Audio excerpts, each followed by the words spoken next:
Hello friends, आप से लोगों का स्वागत है हमारे यूट्यूब चैनल पर। तो आज हम पढ़ेंगे हमारा पर्यावरण यूपी बोर्ड का पाठ 7। पाठ का नाम है वन एवं वन्य जीव। तो देखिए दोस्तों, जैसा कि कक्षा 6, 7 और 8 तीनों कक्षाओं का एक ही बुक है, तो चलिए हम इस पाठ का सभी प्रश्न उत्तर देखेंगे। स्टार्ट करते हैं। जैसा कि पहला प्रश्न है, निम्नलिखित प्रश्नों के उत्तर दीजिए। प्रश्न है, वनों से प्राप्त होने वाले औषधीय पेड़ पौधों के नाम और उनका उपयोग लिखिए। जैसा कि हमने यहाँ पर लिखा है, वनों से प्राप्त होने वाले औषधीय पेड़ पौधों के नाम और उनका उपयोग निम्नांकित है। पौधे का नाम, उपयोगी भाग, औषधीय गुण। जैसा कि पौधे का नाम है नीम, इसका उपयोगी भाग क्या है? पत्ती। औषधीय गुण, रक्त शोधक, त्वचा रोग। अगला है पौधे का नाम इसबगोल, जो कि एक बीज है। उपयोगी भाग भूसी। औषधीय गुण, पेचिश व कब्ज ठीक करने में। सिनकोना, उपयोगी भाग छाल। औषधीय गुण, मलेरिया की दवा। पौधे का नाम जामुन। उपयोगी भाग बीजों का चूर्ण। औषधीय गुण, मधुमेह में लाभदायक। अगला है पौधे का नाम यूकेलिप्टस। उपयोगी भाग तेल। औषधीय गुण है जुकाम की औषधि। अगला है पौधे का नाम मुलेठी, इसका उपयोगी भाग जड़ है। औषधीय गुण, गले की खराश। अगला है प्रश्न ख, वन क्षेत्र में मिट्टी का कटाव क्यों कम होता है? इसका उत्तर हो जाएगा, वन तेज वर्षा में मिट्टी के कटाव को रोकती हैं। वन क्षेत्र में पेड़ पौधों पानी के वेग को कम करती हैं तथा वायु की तीव्रता गति को भी कम करती हैं। इससे वन क्षेत्र में मिट्टी का कटाव कम होता है। यानी कि जब वर्षा होती है तो मिट्टी का कटाव होता है। तो जो वन होता है वहाँ पर पेड़ पौधे पाए जाते हैं, तो वो वर्षा को जब वो मिट्टी का कटाव करते हैं तो उन्हें रोकता है, और जो वायु की तीव्र गति होती है उनको भी कम करता है। इसलिए जो वन क्षेत्र होता है वहाँ पर मिट्टी का कटाव कम होता है, क्योंकि वहाँ पर पेड़ पौधे ज़्यादा पाए जाते हैं जो कि कटाव को रोकते हैं। अगला है, किन्हीं 4 इमारती लकड़ियों के नाम लिखिए। जैसा कि हमने यहाँ पर लिखा है, शीशम, साखू, सागौन और देवदार। ये सब क्या है? इमारती लकड़ी हैं। अगला है, विलुप्त तथा संकटग्रस्त प्रजातियों में उदाहरण सहित अंतर स्पष्ट कीजिए।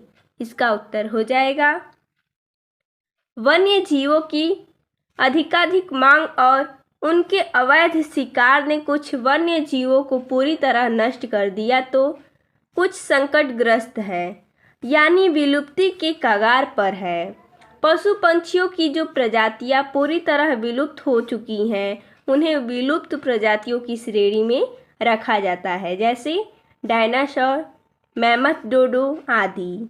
मनुष्य द्वारा अत्यधिक शिकार करने से जिन पशु पंछी की प्रजातियां खतरे में हैं, यानी समाप्ति के कगार पर हैं, उन्हें संकटग्रस्त प्राणियों की श्रेणी में रखा गया है, जैसे शेर, हाथी, बाघ, घोड़ा, चीता, मोर आदि। यानी प्रश्न है, विलुप्त तथा संकटग्रस्त प्रजातियों में अंतर स्पष्ट कीजिए उदाहरण सहित। तो देखिए, विलुप्त यानी कि पूरी तरह से नष्ट हुआ, यानी कि विलुप्त हो गया है, तो उसे हम विलुप्त प्रजाति की श्रेणी में रखते हैं, जैसे में डायनासोर।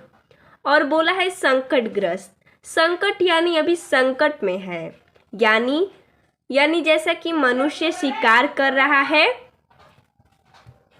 तो जो पशु पंछी की प्रजातियां खतरे में हैं अभी, उन्हीं को हम संकटग्रस्त प्राणियों की श्रेणी में रखेंगे, जैसे में शेर, हाथी, बाघ, घोड़ा।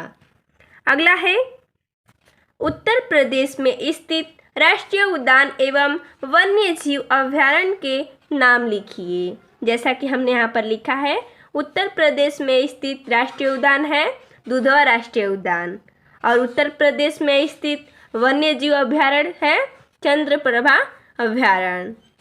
अगला है वनों की संख्या कम होने के क्या कारण है। इसका उत्तर हो जाएगा मनुष्य द्वारा अपनी आवश्यकताओं की पूर्ति हेतु शहरीकरण और औद्योगिकरण के बढ़ते चलन के कारण वनों की अंधाधुंध कटाई की गई, जिससे वनों की संख्या कम हो गई।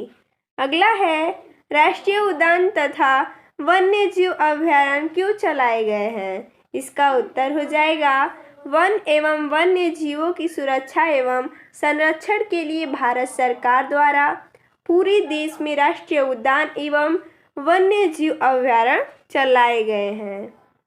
अगला है वन जानवरों को किस प्रकार लाभ पहुंचाते हैं। इसका उत्तर हो जाएगा वन जानवरों को भोजन, आश्रय और जीने की अनुकूल परिस्थितियां देकर उन्हें लाभ पहुंचाते हैं। अगला है प्रश्न 2, रिक्त स्थानों की पूर्ति कीजिए। जैसा कि हमने यहाँ पर पूर्ति करके दिखाया है। वनों से हमें उद्योगों के लिए प्राप्त होता है, तो वनों से हमें उद्योगों के लिए कच्चा माल प्राप्त होता है। अगला है वन जीव जंतु और पंछियों के लिए स्थान है, तो वन क्या है, जीव जंतुओं के लिए रहने के लिए स्थान है, तो यहाँ पर हम भरेंगे रहने का स्थान, यानी कि रहने का। अगला है वन को प्राकृतिक कहते हैं, तो वन को प्राकृतिक संसाधन कहते हैं, तो यहाँ पर हम भरेंगे संसाधन। अगला है को विश्व वन दिवस मनाया जाता है, तो कब विश्व वन दिवस मनाया जाता है, तो 21 मार्च को। अगला है चंद्रप्रभा अभयारण्य में स्थित है, तो कहाँ पर स्थित है, चंदौली उत्तर प्रदेश में। अगला है कुकरेल वन में स्थित है, यहाँ पर रिक्त स्थान है, कहाँ पर स्थित है हमें बताना है, तो लखनऊ उत्तर प्रदेश में। अगला है प्रश्न 3, सही कथन के सामने सही और गलत कथन के सामने गलत का चिन्ह लगाइए। जैसा कि हमने यहाँ पर लगाया है वन केवल जंतुओं को लाभ पहुँचाते हैं, ये क्या है, गलत है। मनुष्य आदिकाल से ही वनों पर निर्भर था, ये भी क्या है, सही है।